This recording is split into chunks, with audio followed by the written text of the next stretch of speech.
పరిశుద్ధ గ్రంథాన్ని తెరిచి గలతీయులకు రాసిన పత్రిక 5వ అధ్యాయము 22వ వాక్యాన్ని ఒకసారి చదువుకుందాం.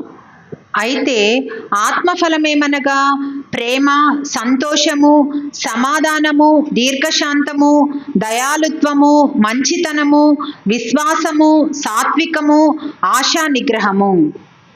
వాటికి మనం చూసినట్లయితే ఏమని మనం చదువుతున్నాము? ఆత్మఫలము అనగా ప్రేమ అని మనం చదువుతున్నాం మొట్టమొదటిగా. కాబట్టి ఫలాలు ఎన్నో ఉన్నాయి. ఆత్మ ఫలాలు ఉన్నాయి, ఆత్మ వరాలు ఉన్నాయి. ఇలాగా ఆత్మలో ఎన్నో రకాలైన అనుభవాలు మనకు ఉన్నాయి. అయితే ఇక్కడ చదువుతున్న వాక్యంలో ఆత్మ ఫలం ఏదనగా మొట్టమొదటిది ప్రేమ, రెండవది సంతోషము, మూడవది సమాధానము, నాలుగవది దీర్ఘశాంతము, ఐదవది దయాళత్వము, ఆరవది మంచితనము, ఏడవది విశ్వాసము, ఎనిమిదవది సాత్వికము, తొమ్మిదవది ఆశా నిగ్రహం. ఇలాగ మనం చూసినట్లయితే ఇక్కడ ఒక్క ఆత్మలోని 9 ఫలాలు ఉన్నాయి. ఎన్నున్నాయంట? ఒక్క ఆత్మలోని 9 ఫలాలు ఉన్నాయి. కాబట్టి ఇక్కడ మనం చదువుతున్న వాక్యాన్ని చూసినట్లయితే కనుక దేవుని యొక్క వాక్యం అనేది చాలా సత్యమైంది. కాబట్టి ఒక్క ఆత్మలోనే, అంటే ఒక్క ఆత్మలో నుంచి ఇన్ని రకాలైన ఫలాలు వస్తున్నాయి. కాబట్టి దేవుని ఆత్మ కలిగిన మన అందరము కూడా ఈ ఫలాలు మనం ఏం చేయాలంట? ఫలించాలి. ఎందుకంటే శరీరంలో మనకు ఒక ఆత్మ ఉంది, అది జీవించడానికి జీవాత్మ అంటారు. దాన్ని ఈ ఆత్మ జీవించడానికి జీవాత్మ అంటారు. కానీ మనకి జీవాత్మతో పాటు దేవుని పరిశుద్ధాత్మ కూడా మనకి కావాలి. దేవుని పరిశుద్ధాత్మ కూడా మనకు ఉన్నట్లయితే కనుక మనం ఎలాగుంటాం అంటే ఫలాలు ఫలించేవారుగా ఉంటాం. ఎలా ఉంటామంట? ఫలాలు ఫలించేవారుగా మనము కనపడతాం. అంటే ఇక్కడ చదువుతున్న వాక్యంలో 9 ఫలాలు కూడా మనం ఫలించాలా వద్దా? చెప్పండి, అందరు చెప్పండి. 9 ఫలాలు ఫలించాలా వద్దా? ఫలించాలని దేవుడు చెప్తున్నాడా లేదా? కాబట్టి పైన శరీర కార్యాలను స్పష్టంగా చెప్తున్నాడు. 16వ వాక్యంలో చదవండి. నేను చెప్పునదేమనగా ఆత్మానుసారముగా నడుచుకునుడి, అప్పుడు మీరు శరీరేచ్ఛను నెరవేర్చరు. కాబట్టి జీవితం అనేది 2 రకాలుగా కనబడుతుంది. ఒకటి ఆత్మానుసారంగా, 2 శరీరానుసారంగా. శరీర సంబంధమైన జీవితము ఉంది, ఆత్మ సంబంధమైన జీవితం ఉంది. శరీర సంబంధమైన జీవితంలో వచ్చే ఫలాలు ఏమున్నాయంటే ఇక్కడ చదవండి. ఆ ఫలాలు చదవండి. 19వ వాక్యం నుంచి చదవండి. శరీర కార్యములు స్పష్టమైనవి. అవేవనగా జారత్వము, అపవిత్రత, కాముకత్వము, విగ్రహారాధన, అభిచారము, ద్వేషములు, కలహము, మత్సరములు, క్రోధములు, కక్షలు, భేదములు, విమతములు, అసూయలు, మత్తతలు, అల్లరితో కూడిన ఆటపాటలు మొదలైనవి. ఇక్కడ 15 వచ్చినాయి. ఎన్ని వచ్చాయంట? 15 వచ్చినాయి. మంచి ఫలాలు ఎక్కువనాయా, చెడ్డ ఫలాలు ఎక్కువనాయా? చెప్పండి. మంచి ఫలాలేమో 9, చెడ్డ ఫలాలు ఎన్నంట? 15 ఇక్కడ రాస్తుంది. అందుకని మనకి జీవితంలో మనం ఎలా ఉండాలంటే ఆత్మానుసారంగా ఉండాలి, కానీ మనము శరీరానుసారంగా ఉండకూడదు. రోమరాసు పత్రిక 8వ అధ్యాయం 13వ వాక్యం చూడండి. రోమరాసు పత్రిక 8:13. మీరు శరీరానుసారముగా ప్రవర్తించిన యెడల చావవలసిన వారే ఇందురు, కానీ ఆత్మచేత శారీర క్రియలను చంపిన యెడల జీవించెదరు. ఇక్కడ ఏమని చదువుతున్నాం? మీరు శరీరానుసారముగా ప్రవర్తించిన ఎడల సావవలసిన వారే ఇందురు, కానీ ఆత్మచేత శరీర క్రియలను చంపిన వాళ్ళు ఏం చేస్తారంట? జీవిస్తారు. కాబట్టి మనం ఆత్మ సంబంధులుగా ఉండాలా, శరీర సంబంధులుగా ఉండాలా? శరీర సంబంధులు ఉంటే ఏమవుతాం? చనిపోతాం. ఏమవుతాం అంట? శరీర సంబంధం ఉంటే ఏమైపోతాం? చనిపోతాం. కానీ ఆత్మ సంబంధం ఉంటే చావు ఉండదు. ఎక్కడికి వెళ్తాం మనము? నిత్య జీవానికి వెళ్తాం. మనకు ఇప్పుడు భూమి మీద ఒక మరణం ఉంది. ఏ మరణం అది? శరీరము ఆత్మ వేరు చేయబడేది ఒక మరణం. రెండో మరణం ఎక్కడుంది? అగ్నిగుండం. ఎక్కడ? అగ్నిగుండం. కాబట్టి రెండో మరణానికి మనం వెళ్లకుండా ఉండాలి అంటే శరీరానుసారంగా జీవించాలా, ఆత్మానుసారంగా జీవించాలా? ఆత్మానుసారంగా. కాబట్టి శరీర క్రియలన్నీ కూడా ఆత్మ చేత మనం చంపాలి. దేని చంపాలంట? శరీర క్రియలన్నీ కూడా దేనితో చంపాలి? మనము ఆత్మ చేత మనము చంపాలి. ఇందులో మనం చదివాం 16వ వాక్యంలో. గలతీ 5:16 నేను చెప్పినది ఏమనగా ఆత్మానుసారంగా నడుచుకున్నది, అప్పుడు మీరు శరీరేచ్ఛలో నెరవేర్చరు. శరీరము ఆత్మకును, ఆత్మ శరీరమునకును విరోధముగా అపేక్షించున్నవి, ఇది ఒకదానికొకటి వ్యతిరేకంగా ఉన్నది. కాబట్టి ఇక్కడ మనం చూసినట్లయితే ఆత్మానుసారంగా మనం నడుచుకున్నట్లయితే శరీర కార్యాలు మనము నెరవేర్చము. కాబట్టి మనం ఆత్మ సంబంధులమా శరీర సంబంధులమా? చెప్పండి. ఎందుకు మన ఆత్మ మార్చబడ్డాం? మనం రక్షణ పొందాము, మారు మనసు పొందాము, పాపక్షమాపణ పొందాము, బాప్తిస్మం పొందాము, పరిశుద్ధాత్మ అభిషేకం పొందాము, మంచి వాక్యాన్ని పొందుకున్నాము, మంచి ప్రార్థనతో ఉన్నాము. కాబట్టి ఇప్పుడు మన అందరూ ఎలా మారాము? ఆత్మానుసారులుగా మనము మార్చబడ్డాం. ఇంకా లోకంలో ఉన్నారు, అన్యాయం చేస్తే తప్పు లేదు, మోసం చేస్తే తప్పు లేదు, దొంగతనం చేస్తే తప్పు లేదు, ఇలా ఏం చేస్తారంటే అనేకులు కూడా మనం చూసినట్లయితే తప్పు లేదు అంటున్నారు. చేసిన ప్రతి తప్పు కూడా వాళ్ళకి తప్పుగా అనిపించటం లేదు. వాళ్ళు ఎవరాలు? శరీరానుసారులు. ఎవరంట? శరీరానుసారులకి శరీరంలో ఏ తప్పు జరిగినా వాళ్ళకి తప్పుగా అనిపించదు. ఇవాళ పొద్దున ఫోన్ ఓపెన్ చేసి నేను వాట్సాప్లో వాక్యం పెడదాన్ని చూస్తే అక్క తమ్ముడు కలిసి వెళ్ళి పెళ్లి చేస్తున్నారంట. ఎవరు పెళ్లి చేస్తారంటే అక్క తమ్ముడు కలిసి ఏం చేస్తుంటే వెళ్ళిపోయి పారిపోయి ఏం చేస్తారంట? పెళ్లి చేస్తాను. శరీర సంబంధాలు ఎట్లా ఉంటారంటే అక్క తమ్ముడు చెల్లి అన్న చెల్లి ఏ సంబంధాలు లేవు. ఈ జనాల్లో మనం చూసినట్లయితే అన్నిటికంటే క్రైమ్ ఎక్కువ ఏం తెలుసా? దొంగతనము, మర్డర్లు కాదు, అక్రమ సంబంధాలు. ఏమంట? క్రైమ్ రేట్ ఏది పెరిగింది? దొంగతనాలు తగ్గిపోయినాయి, ఇప్పుడు మర్డర్లు తగ్గిపోయినాయి. ఇప్పుడు ఏది పెరిగిపోయింది? ఇప్పుడు అక్రమ సంబంధాలు ఎక్కువైపోయినాయి. మొన్న ఒక వీడియో చూస్తే ఒక ఆమె దగ్గర జడ్జిమెంట్ చేస్తున్నారు భార్య భర్తలకి. చేస్తుంటే ఆమె అంటుంది, నాకు ఈ భర్త వద్దు, నేను ప్రేమించిన వాడితో వెళ్ళిపోతాను, కానీ నా భర్త ఆస్తి మాత్రం నాకు కావాలంటున్నాను. ఎందుకంటే మేము బతకొద్దా, ఎంజాయ్ చేయొద్దా అంటున్నా. భర్త వద్దంట, భర్త డబ్బులు కావాలంట ఆమెకి, ఎందుకంటే ఎంజాయ్ చేయడానికి అంటుంది. ఏం మాట్లాడతారో కూడా వాళ్ళకి తెలియట్లేదు. చాలా మోసంగా తయారైపోయారు. ఇప్పుడు సంబంధం ఎట్లా ఉందంటే ఒక ఆడ మొగైతే చాలు, ఒక్క అక్క చెల్లి వాయ వరుస ఏం లేదు ఇప్పుడు. కాబట్టి ఇక్కడ మనం చూసినట్లయితే మన జీవితంలో శరీరానుసారంగా జీవిస్తే మనం సావవలసిన వారు ఉంటాము. దానివల్ల పరలోక రాజ్యం అనేది మనం పొందుకోవడం కుదరదు. అందుకే ఇక్కడ మనం చదువుతున్నాం, ఆత్మానుసారంగా జీవించి అప్పుడు శరీర ఇచ్చలు మనం ఏం చేయమంట? నెరవేర్చాం. 1 పేతురు 2వ అధ్యాయంలో ఒక వాక్యాన్ని మీరు చదివినట్లయితే 1 పేతురు 2వ అధ్యాయం 12వ వాక్యం. 1 పేతురు 2వ అధ్యాయం 11వ వాక్యం. ప్రియులారా, మీరు పరదేశులను యాత్రికులనై ఉన్నారు కనుక ఆత్మకు విరోధముగా పోరాడు శరీరాశలను విసర్జించి. చాలు. ఆత్మకు విరోధముగా పోరాడు శరీర ఆశలను ఏం చేయాలంటే విసర్జించాలంట. అంటే వాటిని విడిచిపెట్టాలి. ఆత్మకు విరోధంగా పోరాడు శరీరాశలు ఏం చేయాలి? మనము విడిచిపెట్టాలి. కాబట్టి మన జీవితంలో శరీర కార్యాలన్నీ కూడా మనలో పెరుగుతుంటాయి, మనల్ని ఇబ్బంది పెడుతుంటాయి. అయితే మనము దేవుని యొక్క ఆత్మ కలిగి ఉంటే ఆత్మ చేత శరీర కార్యాలు మనం నెరవేర్చకుండా ఆత్మ చేత శరీర కార్యం ఏం చేస్తాం? మనము చంపగలుగుతాం. కాబట్టి శరీర కార్యాలను చంపాలంటే మనకి ఏం కావాలి? ఆత్మ కావాలి. శరీర కార్యాలను చంపాలంటే మనుషులు ఎవరి వల్ల కాదు, అయిద్దా మనిషి వల్ల. శరీర కార్యాలు చంపాలి అంటే ఏ మనిషి అయినా సరే ఆ మనిషిని కంట్రోల్ చేయగలడా? చేయలేడు. కానీ ఇక్కడ దేవుని యొక్క ఆత్మ మనిషిని ఏం చేస్తుంది?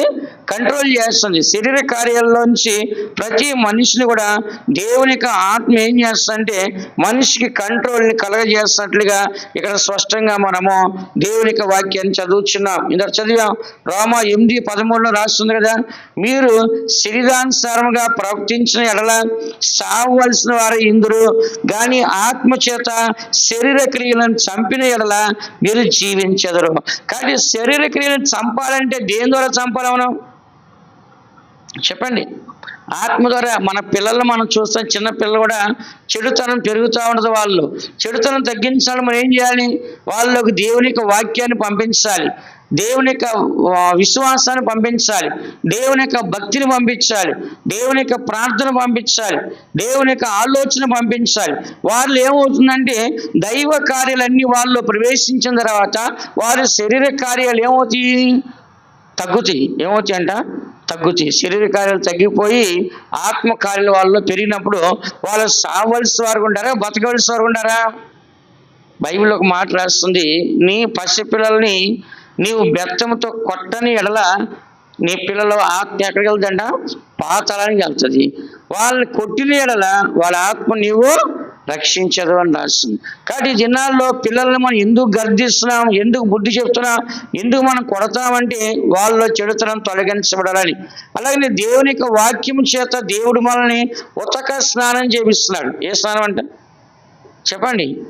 ఉతక స్నానం అంటే ఏంటి? ఇప్పుడంటే వాషింగ్ మిషన్లు వచ్చినాయి, కానీ అంతకుముందు ఎలా చేయాలి? బండకేసి కొట్టాలి బట్టలు.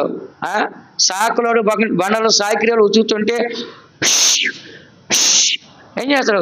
నోటితో విజిల్ లాగా వేసి ఏం చేస్తాడు? కొడతా ఉంటాడు. చాలా దూరం వినపడుతుంది, వింటుంటే చాలా సంతోషంగా ఉంటుంది. అట్లా ఉతికేవాళ్ళు బట్టలు వాళ్ళు.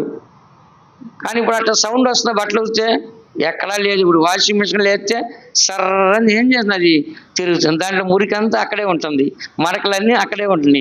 ఏంటంటే ఒళ్ళు బురువెక్కి ఉతుక్కోలేక ఏం చేస్తున్నారు? వాషింగ్ మిషన్లు వేస్తున్నారు. నా బట్టలు కూడా ఎంతమంది తెల్లగా ఉతికేవాళ్ళు, ఇప్పుడు వాషింగ్ మిషన్ వచ్చింది కదా, ఎక్కడ మరకలు అక్కడే ఉన్నాయి బట్టల నిండా. ఏమంటాంగా ఇప్పుడు ఎలాగైపోయిందంటే జనానికి కష్టం అనేది కుదరటం లేదు. కాబట్టి దేవుని బిడ్డ మనల్ని దేవుడు వాక్యంతో ఏం చేస్తాడంట? ఉతక స్నానము చేపిస్తాడు. ఏమన్నాడు దేవుడు? అగ్ని కంసాల వంటి వాడిని కాదా, సాకల వాడిని సబ్బు వంటి వాడిని నేను కాదా? దేవుడు మనల్ని ఏం చేస్తున్నాడు? ఉతుకుతున్నాడు. ఒక ఆయన ఉన్నాడు, ఆయన సాకలు అన్నమాట. ఒక సంఘంలో ఒక సాకలు ఆయన ఉన్నాడు. కొంతమంది ఆయన అడుగుతారు, మీరు ఏ కులం అంటే? వాషింగ్ అంట ఆయన. ఏమంట? మీ కులం పేరు ఏంటంటే వాషింగ్ అంటాడు ఆయన. అంటే ఏంటి? బట్టలు ఉతికే వృత్తి అని చెప్తాడనమాట ఆయన. కాబట్టి ఇక్కడ మనం చదువుతున్న వాక్యంలో మన ఆత్మ చేత ఏం చేయాలట? శరీర కార్యాలు మనము చంపాలి. చంపలేదు అంటే కనుక ఏమవుతుందంట? శరీర కార్యాలు దుర్మార్గత, దుష్టత్వము, పాపము, విరోధము, వ్యభిచారము, దొంగతనము, మోసము ఇవన్నీ ఏమైపోతాయంట? పెరిగిపోయి మనిషి దుర్మార్గుడిగా మారిపోయి మరి ఒక రౌడీ షీటర్గా మారిపోతారు. రౌడీ షీటర్ ఇస్తారు పోలీసులు. ఇక వాడంత దుర్మార్గుడు ఎవరు ఉండరు. ఎక్కడ గొడవ జరిగినా ఫస్ట్ వాడిని పట్టుకెళ్ళిపోతారు. ఎలక్షన్ జరుగుతుందంటే వాడిని తీసి లోపలేసేస్తారు. రౌడీ షీటర్ ఇచ్చారు అంటే కనుక ఇక వాడి జీవితం అంతా ఇంత నరకం కాదు. అలాగనే లోకంలో ఏం చేస్తారంటే చెడ్డవాడు అని చెప్పి ఒక బిరుదు పట్టా ఇచ్చేస్తారు. ఇంకా అతన్ని ఎవరు కూడా మంచిగా సపోర్ట్ చేసినా ఎవరు వినరు అనమాట. అందుకని ఇక్కడ మనం చదువుతున్న వాక్యంలో మనం ఏం చేయాలంటే శరీర కార్యాలు 15 కార్యాలు స్పష్టంగా ఇక్కడ మనం చూస్తున్నాం, ఆత్మ కార్యాలు 9 కార్యాలు మనం చూస్తున్నాం. కాబట్టి మనం ఆత్మానుసారంగా ఉండాలా, శరీరానుసారంగా ఉండాలా? చెప్పండి అందరూ. ఆత్మానుసారంగా మనం ఉండాలి. ఆత్మానుసారంగా అంటే మనం ఎలాగ ఉండాలి? రోమరాసు పత్రిక 8వ అధ్యాయం 9వ వాక్యం ఒకసారి చూడండి. దేవుని ఆత్మ మీలో నివసించి ఉన్న యెడల మీరు ఆత్మ స్వభావము కలవారే కాని శరీర స్వభావము కలవారు కారు. చాలమ్మా, ఇక్కడ మనం చదువుచున్నాము, దేవుని ఆత్మ మీలో నివసించి ఉన్న యెడల మీరు ఆత్మ స్వభావం గలవారే గాని శరీర స్వభావం గలవారు కారు. అంటే 2 అంకె ఉంది కారు అనే దగ్గర. దాని కింద మనం ఏం చదువుతున్నాం? ఆత్మ యందు ఉన్నవారే కానీ శరీరమందు ఉన్నవారు కాదు. కాబట్టి మన ఆత్మ యందు ఉండాలా, శరీరం యందు ఉండాలా? ఆత్మ యందే మనం ఉండాలి. అయితే ఇక్కడ ఏమని రాస్తుంది? దేవుని ఆత్మ మీలో ఉన్న ఎడల, మీలో నివసించిన ఎడల, దేవుడు మీలో నివాసం చేస్తూ మీలో జీవిస్తూ ఉన్న ఎడల మీరు ఆత్మ స్వభావం గలవారే కానీ శరీర స్వభావం గలవారు కానీ కాదు. కాబట్టి మనలో ఆత్మ స్వభావం అంటే ఏంటి? దైవ భక్తి, దైవ విశ్వాసం, దైవ పరిశుద్ధత, దైవ సమాధానము, దైవ ప్రేమ, దైవ ఐక్యత ఇవన్నీ మనలో ఉంటాయి. కానీ చెడుతనం అనేది అక్కడ ఉండదు. చెడుతనం అనేది అక్కడ కనపడదు. అందుకని మనకి జీవితంలో దేవుని యొక్క వాక్యం ఏం చెప్తుందంటే మీరు ఆత్మ కలిగి ఉన్న యెడల, ఆత్మ మీలో నివసించి ఉన్న యెడల మీరు ఆత్మ స్వభావము గలవారే గాని శరీర స్వభావం గలవారు కారు. కాబట్టి మన ఆత్మ స్వభావంగా ఉండాలా, శరీర స్వభావంగా ఉండాలా? చెప్పండి. ఇది నాన్న శరీర స్వభావం గల నేను చెప్పాను. నేను ఎంతోమంది పాపంలో పడిపోతున్నారు. వాళ్ళకి వయసు వరుస ఏది లేకుండా అనేకులు భయంకరం పాపంలో పడిపోతున్నారు. కారణం ఏంటంటే వాళ్ళ శరీర సంబంధులు, ఆత్మచేత శరీర క్రియలు చంపిన వారు కానీ కారు. అందుకే మనం ఏం చేస్తామో మనం బాగా ప్రార్థన చేసుకోవాలి. సాతాను మోసం చేద్ది చివరి దినాల్లోకి వచ్చిన పాపంలో పడిపోకుండా ఉండాలంటే మనం బాగా విశ్వాసం ఉండాలి, మంచి భక్తిగా ఉండాలి, ఉపవాసం ఉండాలి, మన దేవుని ఆరాధన కరెక్ట్గా రావాలి, వాక్యాన్ని బాగా విని వాక్యానుసారంగా జీవించుకోవాలి అని ఎందుకు చెప్తున్నానంటే మన స్వభావం మారడం కోసం, మన మతం మారడం కోసం కాదు. ఏం మారడం కోసం? మన స్వభావం మారాలి, మన ఆలోచనలు మారాలి, మన ప్రవక్తలు మారాలి, మన క్రియలు మారాలి. అవన్నీ మారాలంటే మనలో ఏముండాలి? ఆత్మ నివాసం చేయాలి. ఎవరు నివాసం చేయాలంట? ఆత్మానుసారంగా జీవించి అప్పుడు శరీరచ్చలు మీరు నెరవేర్చరు. ఆత్మానుసారం జీవించే శరీర క్రియలు ఏం చేస్తారు? మీరు చంపేస్తారు. కాబట్టి శరీర కార్యాలను విసర్జిస్తాము. శరీర కార్యాలు మనం విసర్జించి వాటిని చంపేయాలంటే కనుక మనలో ఎవరు నివసించాలి? దేవుని ఆత్మ నివసించాలి. దేవుని ఆత్మలో ఉంటే సాతాను గెలుస్తుందా మనల్ని? యేసు ప్రభు పరిశుద్ధాత్మతో ఈ లోకంలోకి వచ్చాడు. పరిశుద్ధాత్మతో వచ్చేప్పుడు సాతాను ఆయన్ని 40 రోజులు డే నైట్ శోధించినప్పుడు ఒక్క విషయంలో యేసు ప్రభు సాతానికి లొంగాడా? లొంగల. ఎక్కడన్నా సాతాను యేసు ప్రభుని జయించగలిగిందా? జయించ. కారణం ఏంటి? ఆత్మ ఉంది. చెప్పండి అందరూ, ఏముందంట? ఆత్మ ఉంది. ఇప్పుడు మనం కూడా యవన పిల్లలైనా చిన్నపిల్లలైనా పెద్దవాళ్ళైనా సరే ఏ స్థలంలో ఉన్నా ఏ స్థలంలో పాపాన్ని మనం జయించాలన్నా మనకు కావాల్సింది దేవుని యొక్క ఆత్మ. అందుకే రాస్తున్నదా, క్రీస్తు ఆత్మ లేనివాడైతే వాడు ఆయన వాడు కాదు. కాబట్టి మళ్ళీ ఎవరి ఆత్మ ఉండాలి? సైతాన్ ఆత్మ ఉండాలా? లోక ఆత్మ ఉండాలా? దేవుని ఆత్మ ఉండాలా? దేవుని ఆత్మ వల్ల ఉండాలి. కాబట్టి దేవుని ఆత్మ వల్ల ఉన్నట్లయితే కనుక మనము ఆత్మ స్వభావం గలవారమే కానీ శరీర స్వభావం గలవారమే కాదు. దానికి ముందు వాక్యం చదివి ఉన్నాం మనము, ఇక్కడ కాదు ఇందాక ఏం చదివి ఉన్నాం మనము? ఆత్మానుసారంగా జీవించండి, శరీర కార్యాలు మీరు జయించండి, చంపండి కదా. కాబట్టి ఆత్మ అరుచుకోండి, శరీరించినప్పుడు నెరవేర్చరు అని ఇక్కడ దేవునికి ఆత్మ మనకి సపోర్ట్ చేస్తుందా చేయట్లేదా? దేవుని ఆత్మ మనకి సపోర్ట్ చేస్తుందా చేయట్లేదా? దేనికి సహాయం దేనికి సపోర్ట్ చేస్తుంది? శరీరం మందే, శరీరం మందే. మన శరీరమే మన మాట విందో, మన శరీరమే తన ఇష్టానుసారంగా జీవిస్తుంది. దీన్ని కంట్రోల్ చేసేవారు ఎవరు కూడా లేరు మనుషులు. దీన్ని కంట్రోల్ చేయండి, ఎవరు కంట్రోల్ చేయగలరు?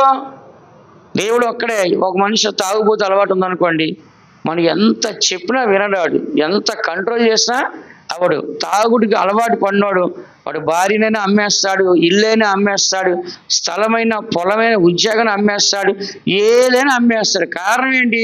వాడు దానికి బానిస అయిపోయాడు, వాడు దానిలోంచి బయటికి రాడు. కాబట్టి దాన్ని చంపుకోలేక.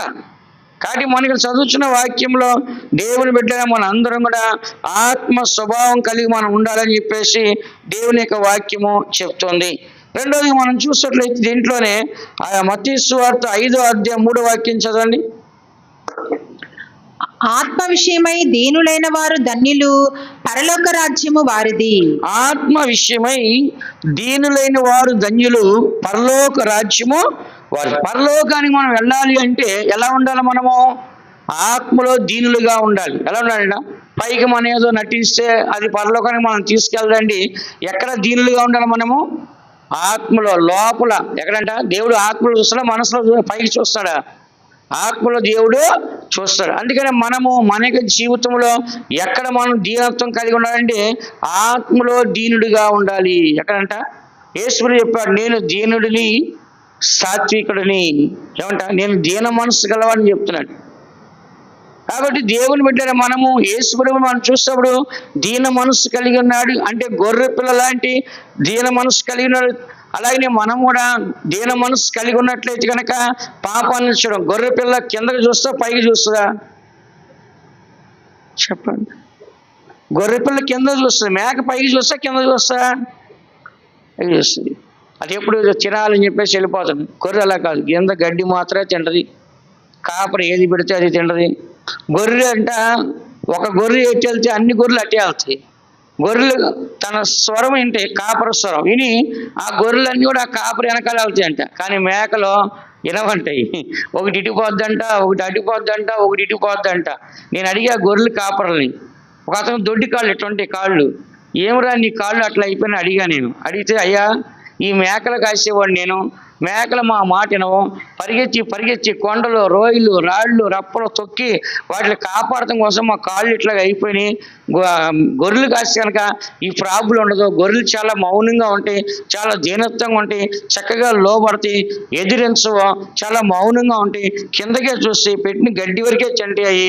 కానీ మేకలు అట్టగా చెట్లు ఎక్కేస్తాయి, గోళ్ళు ఎక్కేస్తాయి, ఏంటి ఏదన్నా ఎక్కేస్తాయి కదా. కాబట్టి గొర్రెకి మేకకి చాలా తేడా ఉంది. అందుకే దేవుడు గొర్రెగా పోల్చడా మేకగా పోల్చడా? లోక పాపమును మోసుకొని పోవచ్చున్న దేవుని యొక్క గొర్రెపిల్ల, జగతుత్పత్తికి ముందే వధించబడిన గొర్రెపిల్ల. కాబట్టి దేవుడు గొర్రెపిల్లగా పోల్చాడు, మేకగా పోల్చుతాడు. అందుకనే మేకల్ని గొర్రెలు ఏం చేస్తాడు దేవుడు? వేరు చేస్తాడంట. అందుకని దేవుని బిడ్డ మనము గొర్రెపిల్లగా ఉండాలా మేక పిల్లగా ఉండాలా? చెప్పండి. గొర్రెపిల్లగా ఉండాలి. కాబట్టి దేవుని బిడ్డలు మనము మన యొక్క జీవితంలో ఎల్లప్పుడూ మనము ఎలా ఉండాలంటే ఆత్మతో మనము ఆత్మ ఫలాలు ఫలించి ఉండాలి. ఆత్మ ఫలాలు దగ్గర మనం చదువుతున్నాము. మొట్టమొదటిగా ఆత్మ స్వభావం కలిగి ఉండాలి. రెండోదిగా మనం చూస్తే ఆత్మలో దీనులుగా ఉంటే పరలోక రాజ్యం వెళ్తాము. మూడోదిగా మనం చూసినట్లయితే కనుక తిమోతి రాసిన పత్రిక 1 తిమోతి 3:16 చదవండి. 1 తిమోతి 3:16 చదవండి. నిరాక్షేపముగా దైవభక్తిని గూర్చిన మర్మము గొప్పదై ఉన్నది. ఆయన సశరీరుడిగా ప్రత్యక్షుడయ్యను, ఆత్మ విషయమున నీతిపరుడని తీర్పునందెను. చాలా యేసు ప్రభు సశరీరుడిగా ప్రత్యక్షమయ్యాడు అంటే శరీరముతో ప్రత్యక్షమయ్యాడు, శరీరములో జీవిస్తున్నాడు. అదే సమయాన ఆత్మ విషయమున నీతిమంతుడని తీర్పు పొందాడు. శరీరంలోనేమో ప్రత్యక్షమయ్యాడు, అది ఓకే. కానీ తీర్పు ఎలా పొందాడు? ఆత్మలో నీతిమంతుడు. దేంట్లో అంట? మన శరీరంలో నీతిమంతుడుగా ఉండటం మాత్రమే కాదు, దేనిలో నీతిమంతుడు ఉండాలి? ఆత్మలో. శరీరంలో నీతిమంతుడు ఉండాలంటే ఏం చేయాలి? మనము యేసు రక్తంతో కడగాలి ఒకటి. శరీరంలో నీతిమంతుడు ఉండాలంటే ఏం చేయాలి? రెండోది బాప్తిస్మం పొందాలి. ఏం చేయాలంటే బాప్తిస్మం పొందాలి. తర్వాత విశ్వాసం ఉండాలి. ఇంక ఇలా ఇవన్నీ కాకుండా ఆత్మలో నీతిమంతులు ఉండాలంటే ఏం చేయాలి? ఆత్మలో నీతిమంతులు ఉండాలంటే ఏం చేయాలి? వాక్యము ద్వారా. దేని ద్వారా అంట? వాక్యము ద్వారా మనం ఆత్మను ఏం చేయాలంట? శుద్ధి చేయాలి. బైబిల్ ఏం చెప్తుంది? యాకోబు రాసిన పత్రిక 1వ అధ్యాయం ఏమని రాస్తుందమ్మా? యాకోబు రాసిన పత్రిక 1వ అధ్యాయంలో ఏమని రాస్తుంది? 21వ వాక్యం. అందుచేత సమస్త కల్మషమును వెర్రవీగుచున్న దుష్టత్వమును మాని లోపల నాటబడి మీ ఆత్మలను రక్షించుటకు శక్తిగల వాక్యమును సాత్వికముతో అంగీకరించుడి. ఏమంటే ఇక్కడ ఏమని రాస్తుంది? సమస్త కల్మషమును వెర్రవీగుచున్న దుష్టత్వమును మాని లోపల నాటబడిన మీ ఆత్మను ఏనంట?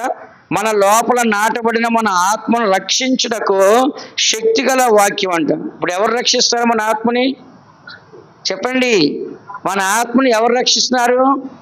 వాక్యము. ఎవరంట?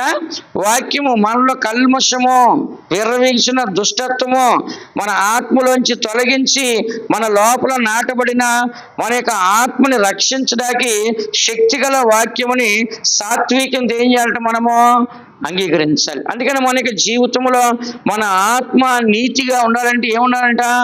వాక్యం ఉండాలి. ఏముండాలంట? వాక్యం ఉండాలి. అందుకే యేసుడు ఏమన్నాడు?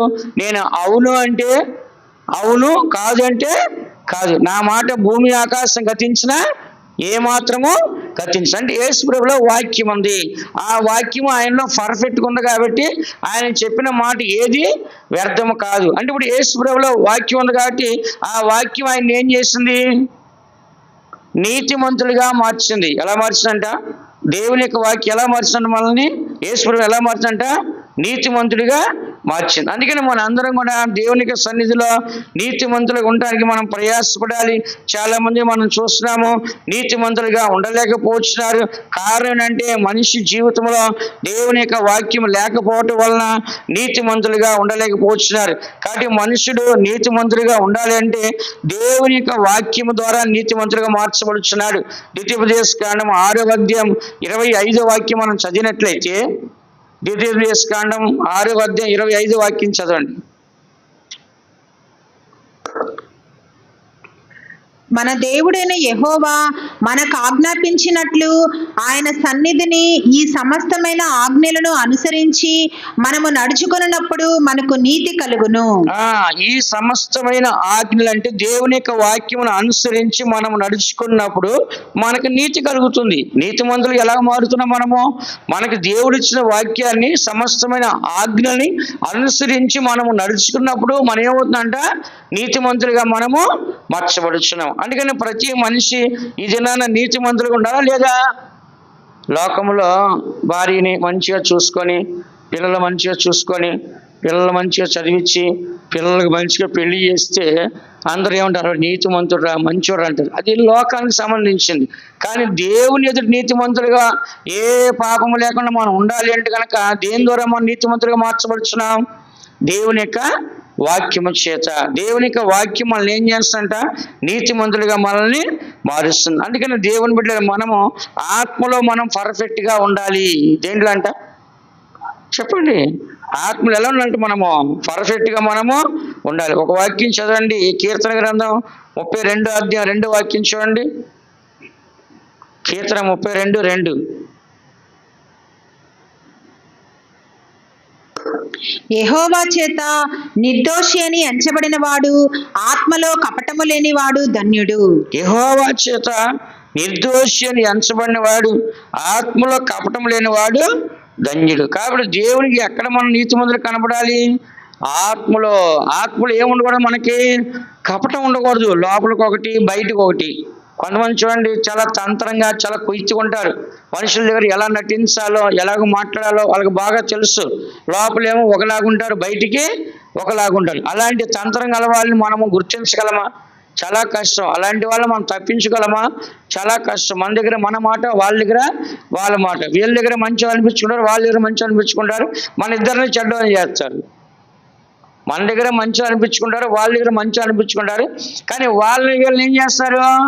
చెడ్డోళ్ళని చేసి పెడతారు. అందుకనే కపటం అనేది మనలో ఉండకూడదు. యేసు ప్రభువులో ఏ కపటమో ఏ పక్షపాతము లేనే లేదు. యథార్థంగా మాట్లాడాడు. అందుకే ఆయన రాళ్ళు పెట్టి కొట్టాలని, ఆయన్ని చంపాలని ఎన్నోసార్లు ఆయన వెంటపడ్డారు యేసు అంటే. ఎందుకంటే ఆయన ఏదైనా సరే నీతిమంతుడు కాబట్టి నీతిగానే మాట్లాడు, కానీ ఎక్కడ వంచే మాటలు ఆయన మాట్లాడలా. ఆయన్ని చంపుతారనే భయం కూడా లేదు.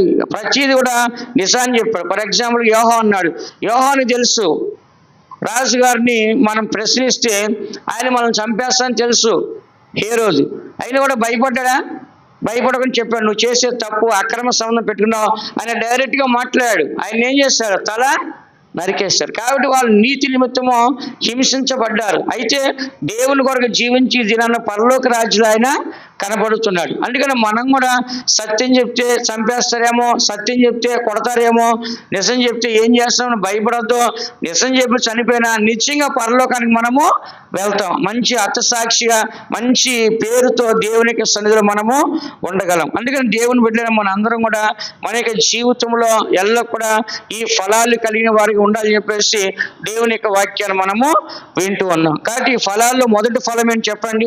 గలతీ రాసిన పత్రిక 5వ అధ్యాయం 22వ వాక్యం దగ్గరికి వచ్చేయండి. ఆ ప్రసంగం మనం చూద్దాం. కాబట్టి 5వ అధ్యాయం 22వ వాక్యం ఏమని రాస్తుంది?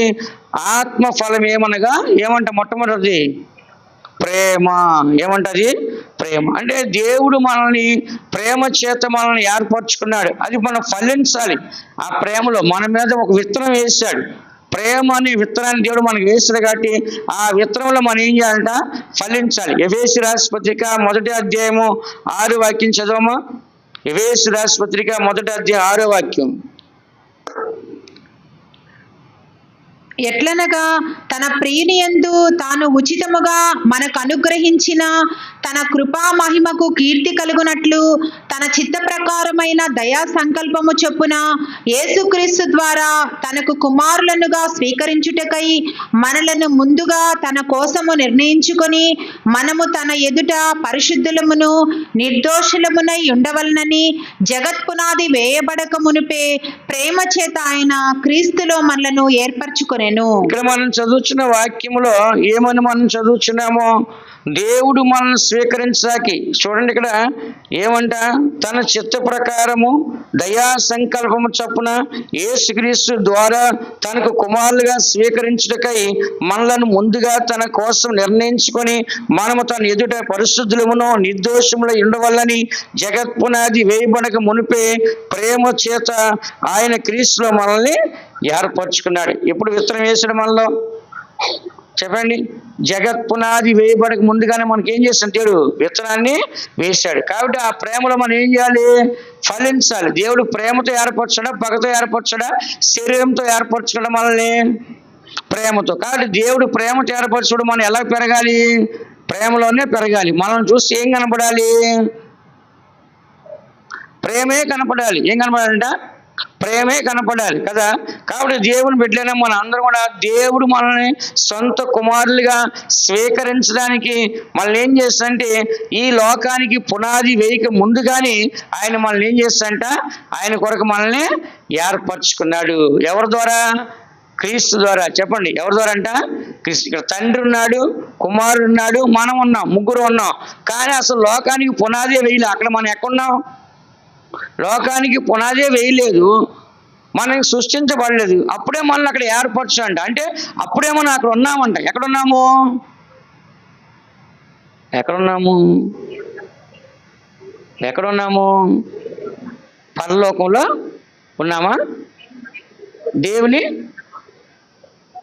దేవుని యొక్క ఆలోచనలో ఉన్నాం. అంతేనా? అంతేనా? దేవుని యొక్క శ్వాసలో ఉన్నాం. ఎక్కడున్నా అంట? దేవుని యొక్క శ్వాస ఆత్మలో మనం ఉన్నాం. ఉన్నారా? దేవుడు అప్పుడు మనకి శరీరాన్ని ఇవ్వాల, మన శరీరంలో ఉంటాయి. ఆత్మ ఆయనలో ఉంది. ఫస్ట్ తండ్రిలో ఆత్మ ఉంది, అదే ఆత్మ కుమారుల్లో ఉంది, అదే ఆత్మ మనుషులైన మనకి ఇచ్చాడు దేవుడు కదా. అయితే తండ్రిలో ఉన్న ఆత్మ కుమారులో ఉంది. వీళ్ళిద్దరిలో ఉన్నప్పుడు దేవుడు ఏం చేస్తాడంటే, మనం పుట్టక ముందుగానే మనల్ని ఏం చేస్తాడంటే, యేసుక్రీస్తు ద్వారా మనల్ని ఏం చేస్తాడంటే, యేసుక్రీస్తు లోపల మనల్ని నాటాడు. ఎక్కడ నాటాడంట? యేసుక్రీస్తు. క్రీస్తు యేసులో ఏమని రాస్తుంది ఇక్కడ?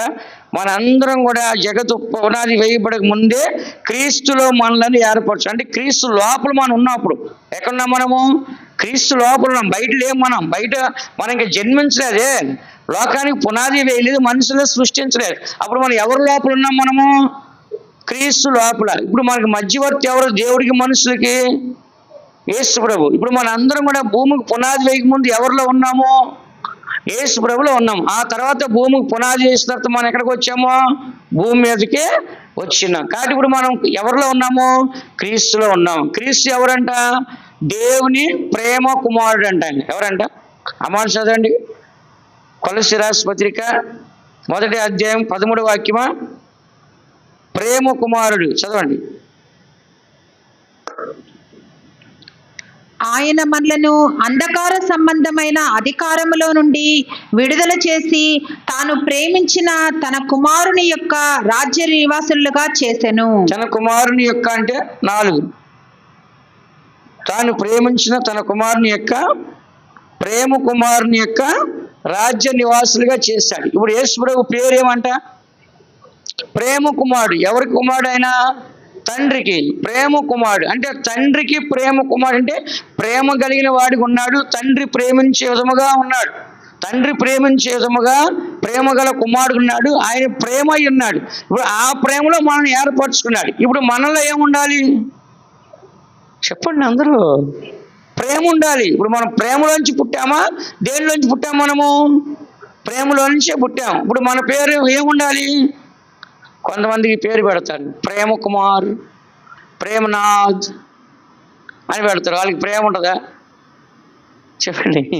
వాళ్ళకి పేరు మాత్రం అది ఏమంటది, ప్రేమ కుమారుడు, ప్రేమ నాదు, ఏంటి ప్రేము అని పేర్లు పెడుతుంటారు. కానీ వాళ్ళు ఉండదు ఆ ప్రేమ, అదంతా ఉండదు. పేరు మాత్రం వాళ్ళకి జస్ట్ సమాధానం అంటారు. ఆమెకి అసలు సమాధానమే ఉండదు. ఆమెకి అందరితో కొట్లాడుద్ది.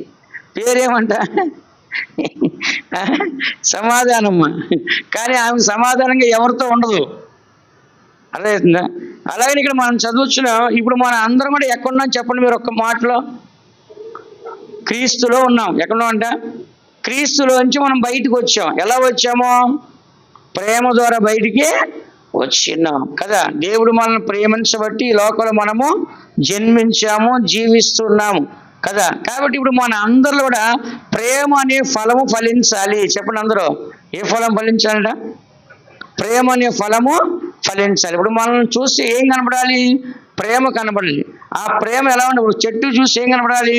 ఒక కాయ కనపడాలి. ఆ కాయ ఎలా కనపడాలి? పండిపోయి కనపడాలి. ఎలా కనపడాలంట? ఆ కాయ ఉంటే చాలు. ఆ కాయ ఎలా కనపడాలంట? పండిపోయి కనపడాలి.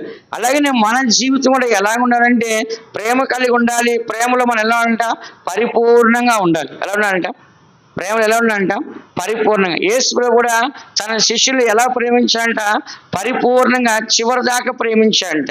యోహాను సువార్త 13వ అధ్యాయం 1వ వాక్యం మనం చదివితే యేసు ప్రభు తన శిష్యుల్ని ఆయన ప్రేమ గలవాడు కాబట్టి ఆ ప్రేమను ఎప్పటి వరకు ఇచ్చాడంటే పరిపూర్ణమైన ప్రేమను ఇచ్చాడంట. చదవండి. తాను ఈ లోకము నుండి తండ్రి యొద్దకు వెళ్ళవలసిన గడియ వచ్చినని యేసు పస్కా పండుగకు ముందే ఎరిగిన వాడై లోకములోనున్న తన వారిని ప్రేమించి వారిని అంతము వరకు ప్రేమించెను. అంతము వరకు అంటే రెండే అంకె ఉంది. ఏమని రాస్తుంది? సంపూర్ణంగా. ఎప్పటి వరకు? అంతవరకు ప్రేమించాడంట. సంపూర్ణంగా వాళ్ళు ఏం చేస్తారంట? సంపూర్ణత ఉండాలి. కాయిస్తే చాలదు, కాయ ఏమో వాళ్ళ చెట్టుకి పండాలి. అలాగనే దేవుడు మనల్ని ప్రేమిస్తే చాలదు, ఏం చేయాలంట? సంపూర్ణంగా ప్రేమించాలి. ఈ దినాల్లో కుటుంబాల్లో చూడండి, భార్య భర్తలో 1 సంవత్సరం ప్రేమగా ఉన్నారు, 2 సంవత్సరాలు 3 సంవత్సరాలు ప్రేమ ఉన్నారు. అక్కడి నుంచి ఏదో కాపురం చేయాలి కాబట్టి ఏంటి కాపురం చేస్తారు, కానీ ప్రేమ ఉంటుందా? ప్రేమ ఉండట్లేదు. ప్రారంభంలో ఉన్న ప్రేమ ఉంటుందా? చెప్పండి. ప్రారంభంలో ఉండే ప్రేమ ఉంటుందా? ఉండట్లేదు. ప్రారంభంలో ఏంటి నువ్వే నా దేవత, నువ్వే నా యొక్క ఏమంటారు దేవత అంటారు. ఆ తర్వాత ఏమంటారు? నువ్వు ఒక దెయ్యానివే, నిన్ను కట్టుకొని నా జీవితం నాశనం అయిపోయింది అంటాడు. ఫస్ట్ ఏమంటాడు? నువ్వే నా దేవత అంటాడు. తర్వాత ఏమంటాడు? నువ్వు ఒక దెయ్యానికి, అసలు కాపురం చేస్తానే నాకు మనసే లేదు, నీతో ఉండటానికి, ఇంట్లో ఉండటానికి నాకు ఇష్టమే లేదు అంటాడు. ఆ ప్రేమ ఎంతకాలం ఉంటుంది? కొంతకాలం. కానీ యేసు ప్రభు ఎంతకాలం ప్రేమించాడు సంఘాన్ని? అంతవరకు సంపూర్ణంగా ఏం చేస్తాడంట? ప్రేమించి. ఈ లోకంలో ప్రేమించుకున్నాడు, అవన్నీ తాత్కాలిక ప్రేమలే. అది ఎన్నో రోజులు నిలబడట్ల ప్రేమ. అది శరీర ప్రేమ. శరీరాన్ని చూసి ప్రేమించిన ప్రేమ, డబ్బును చూసి ప్రేమించిన ప్రేమ, అందాన్ని చూసి ప్రేమించిన ప్రేమ, ఇలాగ మనం చూసినట్లయితే ఇవన్నీ కూడా ఎలా ఉంటుందంటే ఏదో అవసరాని కోసమో ప్రేమించిన ప్రేమలు. కాబట్టి యేసు ప్రభు అలా ప్రేమించలేదు. అంతవరకు అంటే చివరి దాకా ఏం చేస్తాడంట? ప్రేమించాడు. ఇక మధ్యలో ఒక డిస్టర్బెన్స్ అనేది లేనే లేదు. చివరి దాకా ప్రేమించాడు, సంపూర్ణంగా ప్రేమించాడు. అందుకని దేవుని ప్రేమ ఎలా ఉండదంటే శాశ్వతమైన ప్రేమ. ఏ ప్రేమ అంట? చెప్పండి, ఏ ప్రేమ అంటది? శాశ్వతమైన ప్రేమ, చివరి దాకా ఉండే ప్రేమ దేవుని ప్రేమ. మనుషులు ఏంటంట మధ్యలో వస్తారు, గొడవగానే విడిపోతారు, ఒకరు మాట్లాడుకోరు, ఒకరు ముఖం ఒకరు చూడరు, ఒకరి ఇంటికి ఒకరు వెళ్ళరు, ఒకరు కార్యాలు ఫంక్షన్లకు ఒకరు వెళ్ళరు. ప్రేమ లేకపోతే ఏదన్నా చేస్తారా? చెప్పండి, చేస్తారా? చేయరు. అందుకని దేవుని బిడ్డలైన మనం ఇక్కడ యేసు ప్రభు మనల్ని ఏం చేస్తాడంటే ప్రేమలో ఏర్పరచుకున్నాడు. ఆయన ప్రేమ ఉన్నాడు, తండ్రి ప్రేమ ఉన్నాడు. ఆ ప్రేమలోంచి మనం బయటకు వచ్చాం కాబట్టి మనలో ఏ ఫలాలు ఫలించాలి? ప్రేమ ఫలించాలా లేదా శరీర ఫలాలు ఫలించాలా? చెప్పండి. ప్రేమ ఫలాలు ఫలించాలా, శరీర ఫలాలు ఫలించాలా? మనం ప్రేమ ఫలాలే మనము ఫలించాలి. అందుకని మన యొక్క జీవితంలో దేవుడు చెప్పింది ఏంటంటే ప్రేమతోనే నేను మిమ్మల్ని ఏర్పరచుకున్నాను. యోహాను సువార్త 15వ అధ్యాయం 16వ వాక్యం చూడండి. యోహాను సువార్త 15వ అధ్యాయం 16వ వాక్యం చదవండి. మీరు నన్ను ఏర్పరచుకొనలేదు, మీరు నా పేరట తండ్రిని ఏమి అడుగుదురో అది ఆయన మీకు అనుగ్రహించినట్లు మీరు వెళ్ళి ఫలించుటకును మీ ఫలము నిలిచియుండుటకును నేను మిమ్మను ఏర్పరచుకొని నియమించితిని. ఏమన్నాడు? మీరు వెళ్ళి ఫలించుటకును మీ ఫలము నిలిచిండుటకును నేను మిమ్మల్ని ఏర్పరచుకోలేదా? దేవుడు మనల్ని ఎందుకు ఏర్పరచుకున్నాడు? పైన రాస్తుంది ప్రేమ. ఏమంట? పైన ఏమని రాస్తుంది? ప్రేమ చేత మనల్ని ఏర్పరచుకున్నాడు. 13వ వాక్యంలో తన స్నేహితుల కొరకు తన ప్రాణం పెట్టువానికంటే ఎక్కువైన ప్రేమ గలవాడు లేడు. కాబట్టి ఇక్కడ దేవుడు ప్రేమల గురించి మాట్లాడుతున్నాడు. ఈ ప్రేమల గురించి 16 చదువుతున్నాం. మీరు నన్ను ఏర్పరచుకోలేదు కానీ మీరు నా పేరట తండ్రిని ఏమో అడుగుదురో అది ఆయన మీకు అనుగ్రహించినట్లు. అంటే ఇక్కడ మీరు నన్ను ఏర్పరచుకోలేదు కానీ నేనే మిమ్మల్ని ఏర్పరచుకున్నాను. కానీ మీరు నా పేరట తండ్రిని ఏమడిగినా మీకు అనుగ్రహిస్తాడు. నా పేరు అడగండి. ఎవరి పేరులో? లాస్ట్లో మనం ప్రార్థన చేసినప్పుడు ఏమంటున్నాం? యేసు నామములో అడుగుచున్నాము తండ్రి. అడిగేది తండ్రిని, కానీ మధ్యలో ఎవరి పేర్లు అడగాలి? ఎవరు సైన్ చేయాలి? ఫస్ట్ చెప్పండి. ఎవరు సైన్ చేయాలంట? యేసు ప్రభు పేరు పెట్టాలి. అక్కడ యేసు నామములో అడుగుచున్నాము తండ్రి. ఎప్పుడైతే యేసు నామములో అడుగుచున్నాము తండ్రి అని మనం అంటున్నామో దాన్ని తండ్రి ఆలకిస్తున్నాడు. అందుకని చెప్తున్నాడు, ఏమని చెప్తున్నాడు?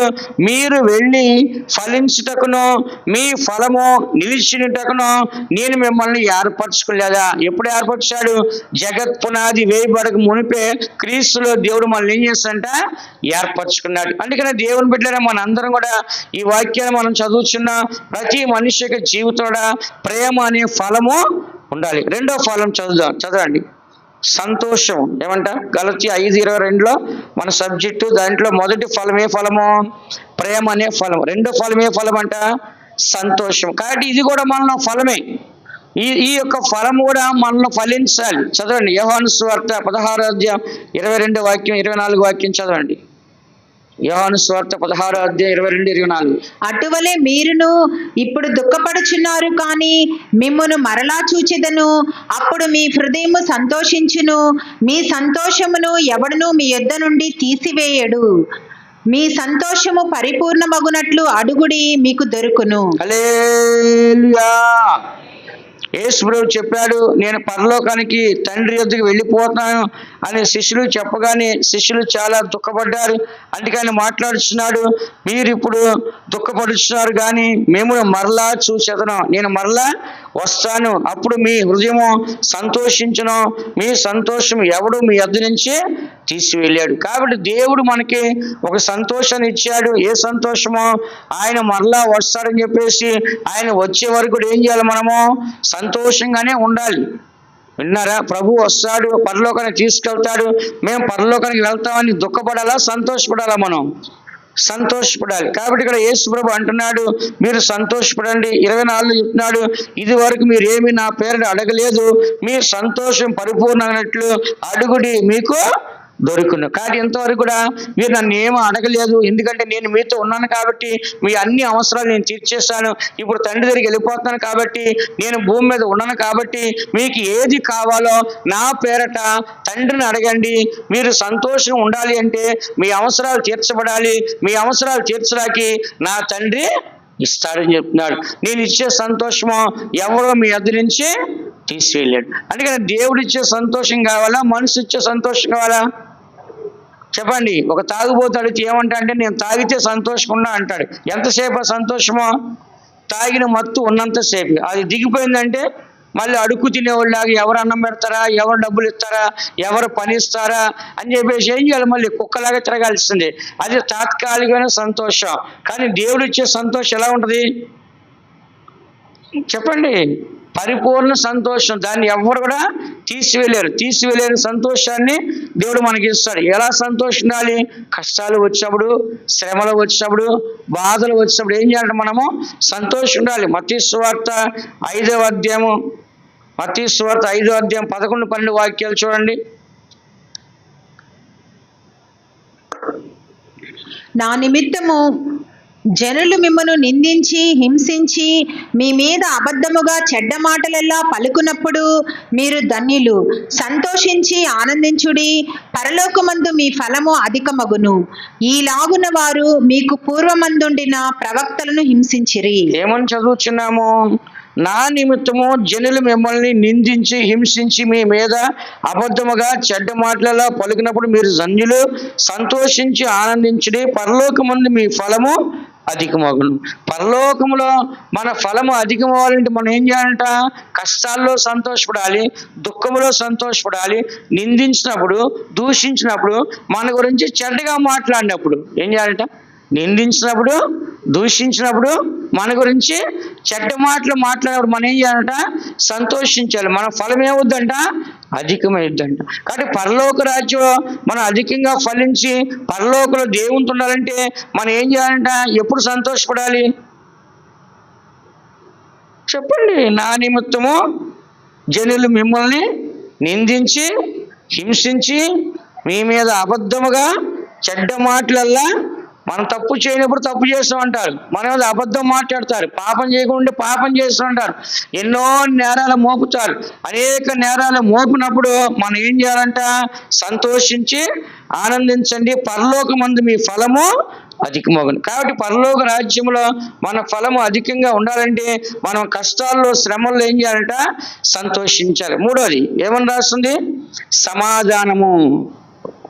గలతీ రాష్ట్రపతి 5:22 వాక్యం అట్లా ఉంచుకొని చేపెట్టి అదే మన ప్రసంగం 5:22లో మొట్టమొదటిది ఆత్మ ఫలము, రెండో ఫలము సంతోష ఫలము, మూడో ఫలము సమాధాన ఫలం. ఏ ఫలం అంటది? సమాధాన ఫలం. యోహాను సువార్త 14:27 వాక్యంలో యేసు ప్రభు ఏం చెప్పాడు? చదవండి. శాంతి మీకు అనుగ్రహించి వెళ్ళుచున్నాను, నా శాంతినే మీకు అనుగ్రహించుచున్నాను. శాంతి మీకు అంటే సమాధానం. కింద అంకె ఉంది అక్కడ.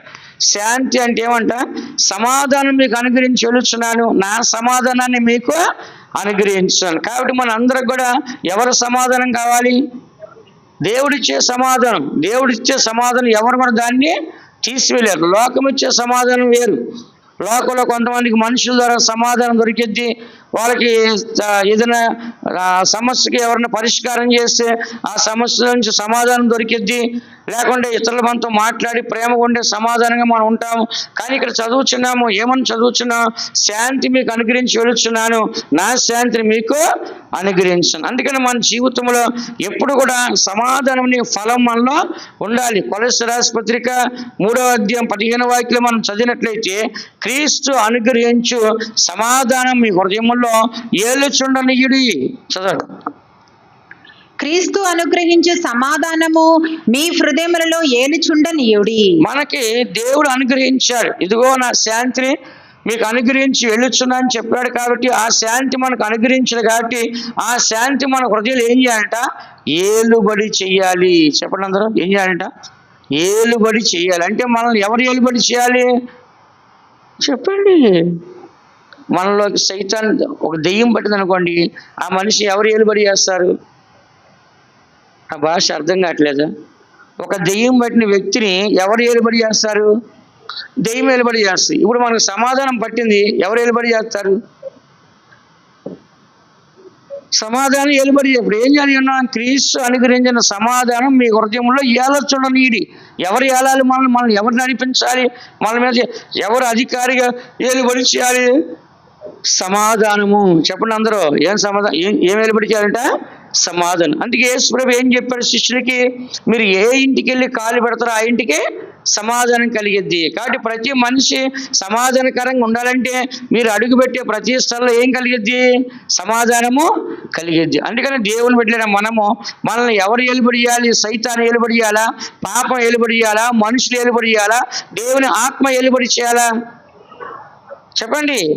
కొంతమంది మనుషులు ఏలుబడి చేస్తారు. ప్రేమించుకున్నాం మేమిద్దరమే, ఎంతకైనా సరే మేము తెగిస్తాము, మమ్మల్ని ఎవరు వేరు చేయలేరు, మేము సావడాకనే సిద్ధంగా ఉన్నాము, మా ప్రేమను గెలిపించుకుంటాము అని చెప్పి జనాలు ఏం చేస్తున్నారంటే చాలామంది ప్రేమ కొరకు ప్రాణం పెడుతున్నారు. మనుషులు అంటే శరీరం కొరకు, శరీర కార్యాల కొరకు మనుషులు ఏలుబడది. ఎవరు ఏలుబడి అంట?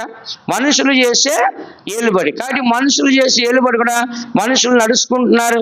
కానీ మనం ఎవరి చేత ఏలుబడి చేయబడాలి? మనల్ని ఎవరు ఏలుకోవాలి? ఒక భార్యని ఏలుబడి చేయాలంటే ఎవరికి అధికారం ఉండదు? భర్తకు అధికారం ఉండదు. అలాగే మనల్ని ఏలుబడి చేయాలంటే ఎవరికి అధికారం ఉండాలి?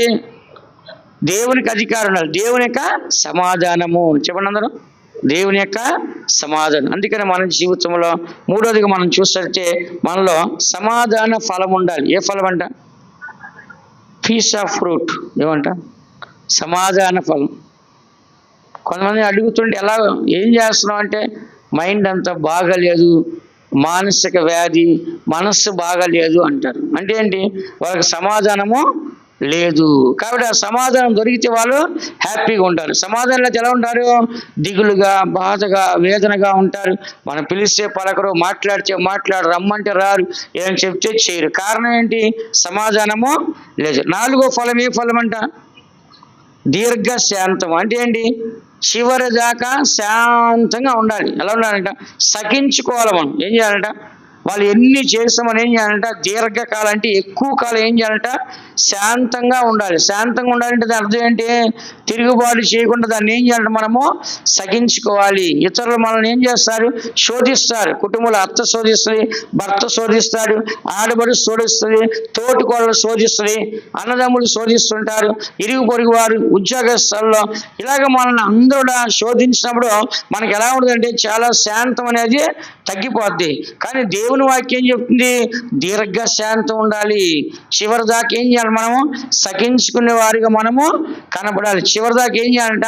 శాంతంగా ఉండాలి. ఎలా ఉండాలంట? చెప్పండి, ఎలా ఉండాలంట? శాంతంగా మనము ఉండాలి. కాబట్టి దేవుని బిడ్డలే మనము దీర్ఘశాంతం అనేది చివరి దాకా మనకు ఉండాలి. అందుకని లూకాసు సువార్త 18వ అధ్యాయం 8వ వాక్యాన్ని ఒకసారి మీరు చదివినట్లయితే, లూకాసు సువార్త 18వ అధ్యాయం 8వ వాక్యాన్ని ఒకసారి చూడండి. ఆయన వారికి త్వరగా న్యాయము తీర్చును, వారి విషయమే కదా ఆయన దీర్ఘశాంతము చూపుచున్నాడని మీతో చెప్పుచున్నాను. ఇక్కడ మనం చూసినట్లయితే దేవుడు త్వరగా న్యాయము తీర్చును, వారి విషయమే కదా ఆయన దీర్ఘశాంతము చూపుచున్నాడని. అంటే ఒకటి అంకె ఉంది, దాని కింద ఆలస్యము చేయుచున్నాడు. కాబట్టి దీర్ఘశాంతం చివరి దాకా ఏం చేస్తాడంటే శాంతంగా ఉంటున్నాడు, వాళ్ళకి న్యాయం తీర్చాలని చెప్పి. కాబట్టి మన జీవితంలో ఒక న్యాయం జరగాలంటే, మనము న్యాయం చేయాలంటే దీర్ఘశాంతంగా ఉండి ఆలోచించి మనం చేయాలి. తొందరపడకూడదు. ఏది కూడా దాన్ని సహించుకోవాలి, ఓర్చుకోవాలి, భరించుకోవాలి. నెమ్మదిగా కార్యాన్ని మనము చేయాలి. దేవుడు చేసినప్పుడు ఎలా చేస్తాడంట? నెమ్మదిగా కార్యాన్ని చేస్తున్నాడు. దీర్ఘ శాంతము. ఏ శాంతం అంట? చెప్పండి అందరూ, ఏ శాంతం అంట? దేవుడు ఎలాంటి వాడు చూడండి. మరొకసారి కూడా సంఖ్యాకాండము 14వ అధ్యాయం 17వ వాక్యంలో ఆయన మాట్లాడుచున్నాడు, నేను దీర్ఘ శాంతం గలవాడిని అంటున్నాడు. సంఖ్య 14:17. యెహోవా దీర్ఘశాంతుడును కృపాతిశయుడును. చాలు. యెహోవా దీర్ఘశాంతుడు, కృపా అతిశయం గలవాడు. కాబట్టి దేవుడు ఎంతైనా కృప చూపించడానికి, ఎంతైనా దీర్ఘశాంతాన్ని కలగ చేయడానికి ఆయన సిద్ధంగా ఉన్నాడు. అందుకనే మన జీవితం కూడా ఎలా ఉన్నాడంట? దీర్ఘశాంతం. ప్రేమలో ఏముందంట? దీర్ఘశాంతం ఉంటుంది. ప్రేమలో ఏముంటుందంట? చెప్పండి, ప్రేమలో ఏముంటుందంట? చదవద్దులే. 1 కొరింథీ 13వ అధ్యాయం 4వ వాక్యం రాసుకోండి. ప్రేమ ఏం చేద్దంటే దీర్ఘశాంతముగా ఉంటుంది. అందుకని మనం కూడా ఏం చేయాలంటే శాంతముగా ఉండాలి. కోపముతోనో, క్రోధముతోనో, ఏంటి మరి కక్షతోనో, లేకుంటే ఈర్ష్యతోనో, అసూయతోనో, ద్వేషముతోనో, పగతోనో, విరోధముతోనో, శత్రుత్వంతోనో ఇలాగ మనం ఉండకూడదు. ప్రతి నిమిషం కూడా మనం ఏముండాలంట? దీర్ఘశాంతము ఉండాలి. 4వది మనం చూస్తున్నాం. 5వది మనం చూసినట్లయితే కనుక దయ ఉండాలి. మనకి ఏముండాలంట? దయాళత్వము. ఏముండాలంట? దయాళత్వం. ఆ దయాళత్వము చెడుతనాన్ని తొలగిస్తుంది. 1 పేతురు రాసిన 2వ అధ్యాయం 1వ వాక్యం నుంచి 3వ వాక్యం దాకా చదవండి. మొదటి పేతురు రాసిన పత్రిక 2వ అధ్యాయము 1వ వాక్యం నుంచి 3వ వాక్యం దాకా. ప్రభువు దయాళుడని మీరు రుచి చూచి ఉన్న ఎడల సమస్తమైన దుష్టత్వమును, సమస్తమైన కపటమును, వేషధారణను, అసూయను, సమస్త దూషణ మాటలను మాని క్రొత్తగా జన్మించిన శిశువులను పోలిన వారై నిర్మలమైన వాక్యమును పాల వలన రక్షణ విషయములో ఎదుగు నిమిత్తము ఆ పాలను అపేక్షించుడి. ఏమని చదువుతున్నాం? ప్రభు దయాళుడని మీరు రుచి చూచి ఉన్న ఎడల, ఎవరంట? దేవుడు దయాళుడని మనం రుచి చూసినట్లయితే మనం ఎలా ఉండాలి? మనం కూడా దయాళులుగా ఉండాలి. అంటే ఇక్కడ ఏమని రాస్తుంది? సమస్తమైన దుష్టత్వాన్ని మనం తొలగించుకోవాలి, సమస్తమైన కపటాన్ని తొలగించుకోవాలి, వేషధారం తొలగించుకోవాలి, అసూయ తొలగించుకోవాలి, సమస్త దూషణ మాటలు తొలగించుకొని క్రొత్తగా జన్మించిన శిశువుని పోలిన వారి నిర్మలమైన వాక్యము అను పాల వలన రక్షణ విషయంలో ఎదుగు నిమిత్తము ఆ పాలు ఏం చేయాలంట? అపేక్షించడి. కింద ఏమని రాస్తుంది ఇక్కడ? ఆ వాక్యం అనే పాలని అని మనం చదువుతున్నాం. నిర్మలమైన వాక్యం అనే పాలన అంటే కింద ఏం చదువుతున్నాం? నిర్మలమైన ఆత్మ సంబంధముగు పాలు. కాబట్టి మనం ఆత్మ సంబంధాన్ని తాగాల, శరీర సంబంధాన్ని తాగాల. ఆత్మ సంబంధం పాలు. పాలు అంటే ఏంటి? వాక్యము. ఏమంట? ఒక పసిబిడ్డ ఎదగాలి, బలపడాలంటే ఏం కావాలి? పాలు కావాలి.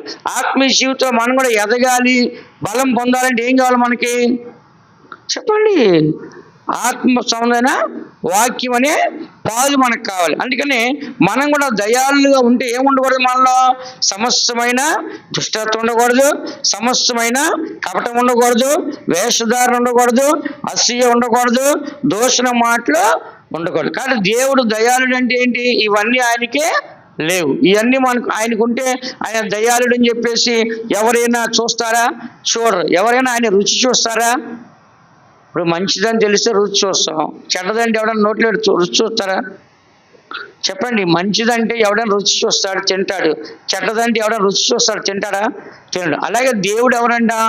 దయాళుడు. కాబట్టి ఆయనకి ఏం చేస్తాం మనం?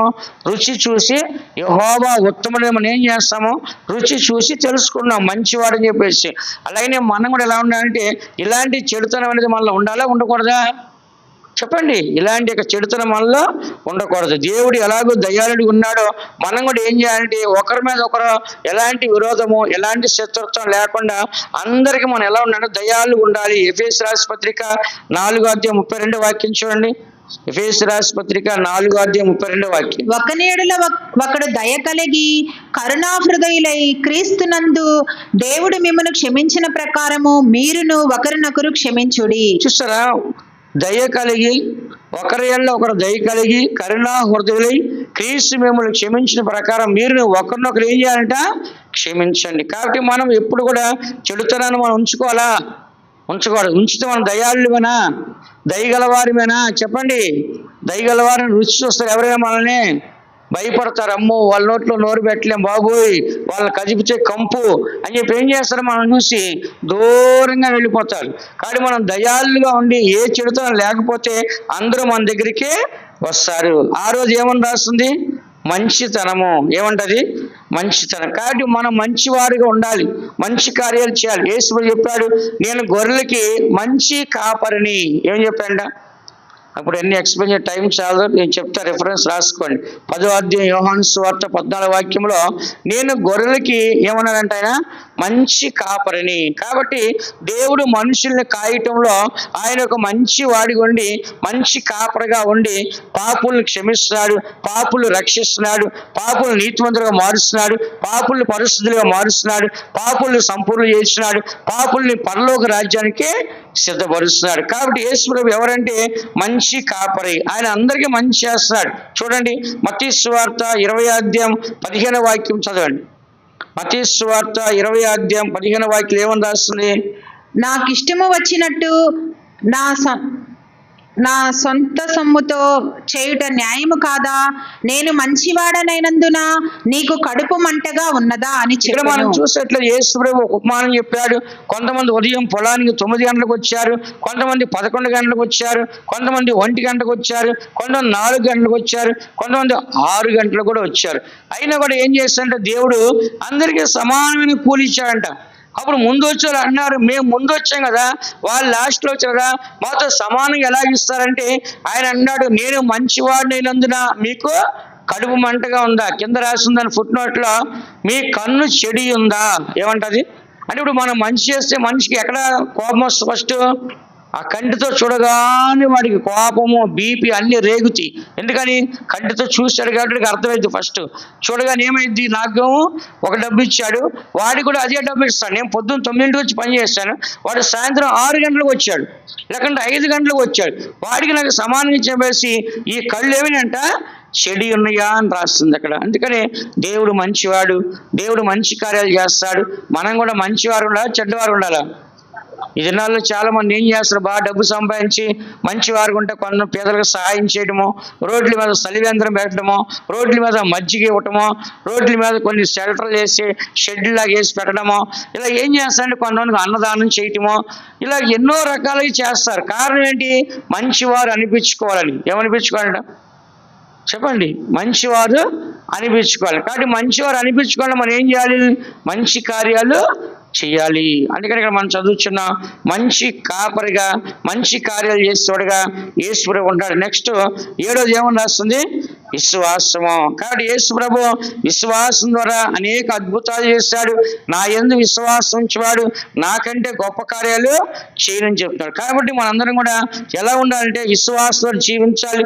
హెబ్రీ పత్రిక 10వ అధ్యాయం 30వ వాక్యం ఏమని రాస్తుంది?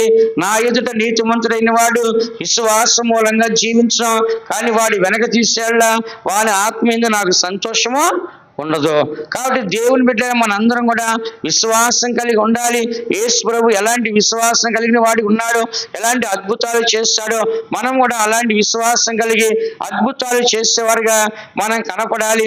విశ్వాసం ద్వారా జీవించేవారుగా మనం కనపడాలి. అబ్రహాముని మనం చూసినప్పుడు రోమరాసు పత్రిక 4వ అధ్యాయం 21వ వాక్యంలో ఆయన వయసు అయిపోయినప్పటికీ మృతతుల్య వయసులో కూడా దేవుని విశ్వసించాడు. చదవండి. దేవుని మహిమపరచి ఆయన వాగ్దానము చేసిన దానిని నెరవేర్చుటకు సమర్థుడని రూఢిగా విశ్వసించి విశ్వాసము వలన బలము నొందెను. చూసారా? దేవుడు ఎవరంట? విశ్వసించి మహిమపరిచి దేవుడు విశ్వాసం ద్వారా ఆయన కార్యాన్ని చేస్తాడని చెప్పేసి రూఢిగా నమ్మాడు, నిశ్చయంగా నమ్మినాడు. అందుకని దేవుని బిడ్డ మనము దేవుణ్ణి ఎప్పుడు కూడా సందేహపడవద్దు. దేవుని మీద పరిపూర్ణ విశ్వాసం పెట్టుకొని దేవుడి కార్యం చేస్తాని ఒక నమ్మకం అనేది మనకి ఉండాలి. దేవుని మీద ఒక పరిపూర్ణ నమ్మకం, విశ్వాసం ఉన్నప్పుడు దేవుడు తప్పకుండా కార్యాలు మనకి చేస్తాడు. 8వది ఏమంట? సాత్వికము. యేసు ప్రభు ఏం చెప్తాడు? మత్తయి సువార్త 11వ అధ్యాయం 29వ వాక్యంలో, నేను సాత్వికుడను, దీన మనసు గలవాడిని, నా యొద్దకు వచ్చి నా కాడి ఎత్తుకొనడి, అది సులువుగాను తేలికగాను ఉంటుందని చెప్పాడు. కాబట్టి ఇక్కడ మనం చదువుతున్న యేసు ప్రభు ఎవరంట? సాత్వికుడు. చెప్పండి అందరూ, ఎవరంట? సాత్వికుడు. కాబట్టి భూమి మీద దేవుడు ఒక సాత్వికుడిగా, దీన మనసుగా కనబడుతున్నాడు. మనం కూడా ఒక సాత్వికులుగా మనం కనపడాలి. సాత్వికం అంటే శాంత గుణంతో మనం కనపడాలి, నెమ్మదిగా మనం కనపడాలి, చాలా సైలెంట్గా ఉండేవారుగా మనం కనపడాలి. అందుకనే సంఖ్యాకాండము 12వ అధ్యాయం 3వ వాక్యంలో మోషే భూమి మీద సాత్వికుడు, మోషే వంటి వాడు ఎవరు కూడా ఈ లోకంలో లేడని చెప్పాడు. భూమి మీద మోషే అంటే సాత్వికుడు లేడని దేవుడే స్వయాన్ని సాక్ష్యం ఇచ్చాడు. అంటే ఆయన అంత నెమ్మదిగా, అంత సాత్వికుడిగా ఉండేవాడే మోషే. అలాగే యేసు ప్రభు ఎలాగున్నాడో మోషే కూడా అలాంటి ఒక సాత్వికుడిగా ఉన్నాడు. ఈ దినాల్లో మనం కూడా ఎలా ఉండాలి చెప్పండి? ఎలా ఉన్నాడట? సాత్వికులుగా మనం ఉండాలి. గర్విష్ఠులుగా, అహంకారంగా మనం ఉండకూడదు. కొంతమందికి ₹1 ఉంటే, లేకంటే ఒంటి మీద కొంచెం బంగారం అంటే ఒళ్ళు ఎక్కడ నిలబడదు, తిరుగుతూ ఉంటుంది. ఎట్లా పడితే అట్లా ఏం చేస్తాంట తిరుగుతూ ఉంటుంది. కాబట్టి మనము ఎక్కడ కూడా గర్వించకూడదు, అహంకారం చూపించకూడదు. ఎంత ఉన్నవాడు మనం ఎలా ఉన్నాడంట? అనిగే ఉండాలి. మనం ఉన్నారా? ఎంత ఉన్నాడు ఎలా ఉన్నాడంట? మౌనంగా ఉండడానికి మనము ఇష్టపడడానికి, గర్వించడానికి ఇష్టపడదు. 9 చివరిది ఏమంట? ఆశ నిగ్రహం. బైబిల్ నిర్గమాకాండము 20వ అధ్యాయం 17వ వాక్యం ఏమని రాస్తుంది? చదవండి. నిర్గమాకాండం 20వ అధ్యాయం 17వ వాక్యం ఏమని రాస్తుంది?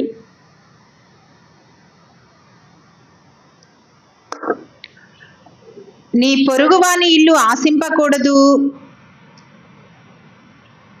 నీ పొరుగువాని భార్యనైనను, అతని దాసునైనను, అతని దాసినైనను, అతని ఎద్దునైనను, అతని గాడిదనైనను, నీ పొరుగువాని దగ్గు దేనినైనను ఆశింపకూడదు అని చాలు. చెప్పెను. ఇక్కడ మనం చదువుచున్నాం, ఏమని మనం చదువుచున్నా, నీ పొరుగువాని ఇల్లు ఆశించకూడదు, నీ పొరుగువాని భార్యను ఆశించకూడదు, దాసులైన ఆశించకూడదు, ఎద్దులైన గాడిని ఆశించకూడదు, నీ పొరుగువాని దేన్నే అంటే మనం ఏం చేయాలి?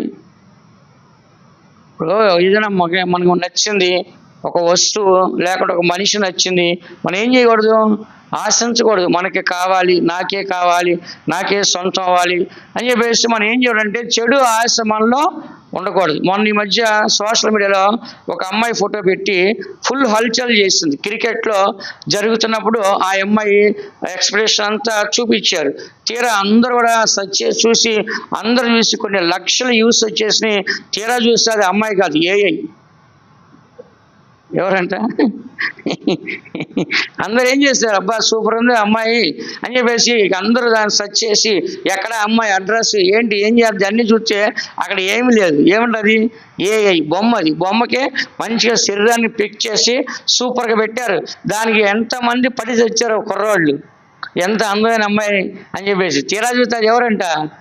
ఏఐ. కాబట్టి ఈ దినాల్లో జనాలంటే ఆశపడిపోతారు. కొద్దిగా అందంగా కనబడితే దానికోసం ఆశించి పరిగెడుతున్నారు. కాబట్టి అలాగ పరిగెత్తేది కాదండి. మనం ఆశ నిగ్రహం ఉండాలి. ఏమన్నారంట?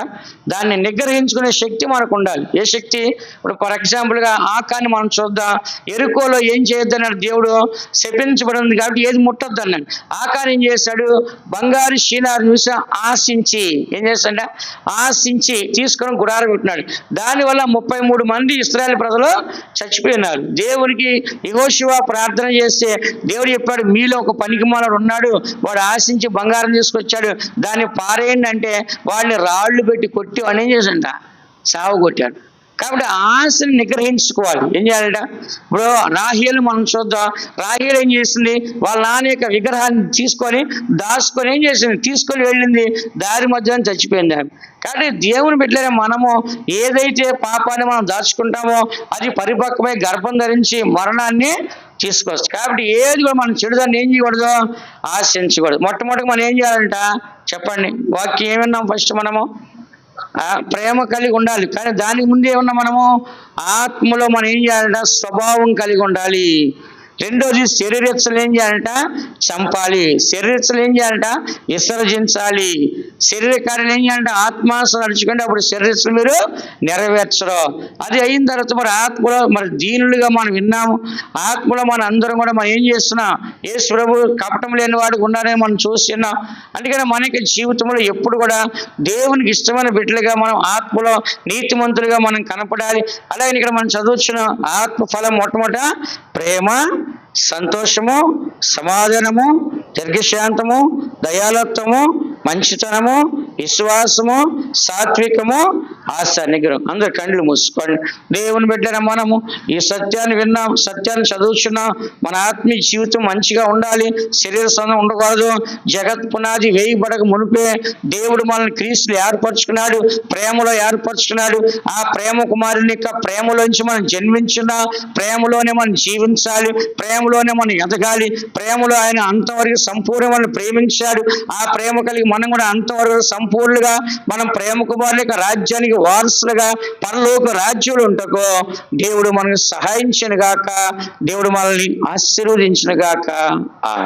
ప్రేమతో స్తుతించేదను, ప్రతి సమయము స్తుతించేదను.